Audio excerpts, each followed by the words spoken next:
Hello friends, আশা করি সকলে ভালো আছো, সুস্থ আছো। রাজওয়ানিমা পরিবারের আরো একটা নতুন ভিডিও সকলকে স্বাগত জানাই। চলো বন্ধুরা, আজকে একটা মজার দৃশ্য দেখবো। যাদের বাড়িতে এরকম একটা কাকু আর ছোট মা আছে, আর তাদের সঙ্গে যদি ছোট্ট পিছিয়ে থাকে, তাহলে তো পূজার মজা জমে ক্ষীর হয়ে যাবে একদম। কাকু আর ছোট মার সঙ্গে সঙ্গে ভিডিও ওঠার জন্য দেখো না একটা ছবি তুলবে বলে অনেকক্ষণ ধরে চেষ্টা করছে, কিন্তু সেটা বুঝে টমের কেমন আছে দেখ টম টম কিরে বলেছেন ঠিকই। দেখো বন্ধুরা, এতক্ষণ চেষ্টা করার পরেও ব্যর্থ হলো, তো আর কি করবে। শেষমেশ আশা ছেড়ে দিয়ে ছোট মা তো ফোন দেখতেই ব্যস্ত হয়ে গেল।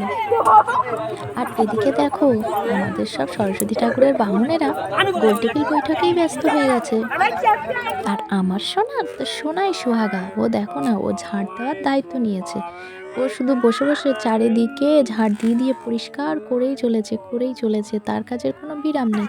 তো যাই হোক বন্ধুরা, আজকে এখানে শেষ করছি। ভালো থেকো, সকালে টাটা।